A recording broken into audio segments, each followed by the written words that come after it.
A guerra da Ucrânia mudou o mundo? Eu acho que sim, mas não pelos motivos que normalmente aparecem ali no noticiário. Quando a Rússia invadiu a Ucrânia em fevereiro de 22, muita gente disse que o mundo nunca mais seria o mesmo. Mas eu acho que vale olhar para essa guerra por um outro ângulo.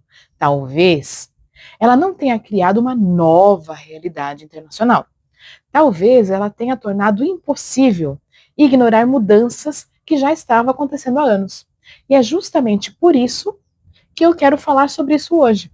Porque os grandes acontecimentos históricos raramente criam tendências ali do zero. Na maior parte das vezes, eles aceleram processos que já estavam em andamento. E talvez a guerra da Ucrânia seja um excelente exemplo disso.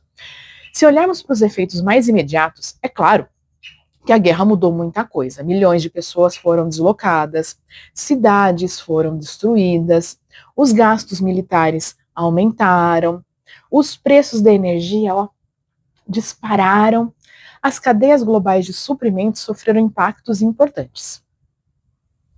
Para quem chegou agora por aqui, eu sou a professora Denise Lícia, sou professora de Relações Internacionais desde 2009. E, trabalhando com relações internacionais, eu procuro olhar para esses conflitos, os acontecimentos de um jeito um pouco diferente. Porque existe uma outra forma de observar esse conflito, como outros conflitos. Uma forma que vai além dos seus efeitos mais visíveis. Quando analisamos a guerra da Ucrânia pela lente das relações internacionais, precisamos prestar atenção em algo que voltou para o centro do debate, que é a questão da segurança. Durante muito tempo depois da Guerra Fria, ganhou força a ideia de que a integração econômica reduziria o risco de grandes conflitos. Era uma lógica simples: quanto mais comércio, mais interdependência, e quanto mais interdependência, menos motivos para a guerra. A invasão da Ucrânia não destruiu completamente essa lógica, mas mostrou que essa lógica tem limites. De repente, a Europa volta a discutir temas que pareciam menos urgentes alguns anos antes, como, por exemplo, a questão da defesa, a questão da dissuasão, os problemas de fronteiras, as alianças militares, a capacidade do bloco de mobilização. Não porque esses temas tivessem desaparecido ou deixado de ser importantes, mas porque eles voltaram a ocupar um lugar central na preocupação dos governos. Isso ajuda a entender por que a OTAN saiu fortalecida desse conflito. Antes de 22, ou mais fortalecida do que estava antes, né? Havia muitas dúvidas sobre qual o papel da aliança no século XXI. E a invasão russa mexe nesse cenário. Os investimentos em defesa precisam ser aumentados, a coordenação entre os membros precisa ser intensificada e a OTAN ganha novos membros, né? Dois países historicamente associados à neutralidade, né? Finlândia e Suécia, decidem ingressar na organização. Olhando por esse lado, uma guerra que pretendia limitar a expansão da OTAN acabou contribuindo para a sua ampliação. Mas talvez uma das transformações mais importantes tenha acontecido longe do campo de batalha. Ela aconteceu na economia. Durante décadas, muitos governos acreditaram que relações econômicas profundas ajudariam a produzir estabilidade política.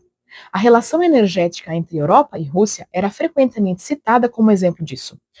A guerra mostrou que a questão é mais complexa, porque a dependência também significa uma vulnerabilidade, e vulnerabilidades podem ser transformadas em instrumento de pressão política. Por isso, os temas como segurança energética, autonomia estratégica e diversificação de fornecedores passaram a receber muito mais atenção. E isso não vale só para energia. Vale também para semicondutores, minerais críticos, fertilizantes, tecnologias avançadas. No fundo, estamos assistindo a um fortalecimento de uma lógica ligada à segurança econômica. Durante muito tempo, a principal preocupação era eficiência. Agora, a segurança também passou a fazer parte dessa equação. E essa mudança traz também mudança em políticas industriais, restrições tecnológicas e uma preocupação crescente com cadeias produtivas consideradas estratégicas. Um outro processo que ganhou força foi a aproximação entre Rússia e China, que já existia antes da guerra, a BRICS. Mas o isolamento da Rússia em relação ao Ocidente ampliou a importância dessa parceria. Mais uma vez, não estamos diante de algo totalmente novo, né? Tem lá os BRICS. Estamos vendo uma tendência anterior se aprofundar. E esse ponto também é fundamental para entender o conflito. A competição entre grandes potências não começa em 2022. As tensões entre Estados Unidos e China já estavam crescendo.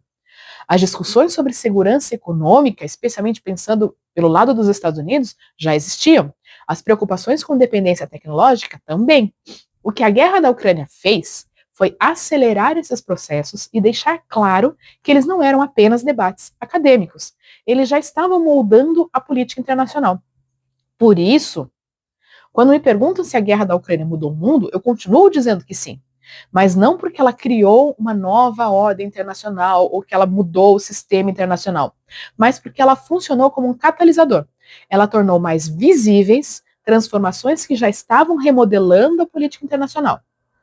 Talvez essa seja a principal lição que a gente vai levar da guerra para a história. A globalização não eliminou a competição entre os estados. O poder continua importando. A segurança continua importando. E a política internacional continua sendo profundamente marcada pelos interesses estratégicos das potências e disputas de poder.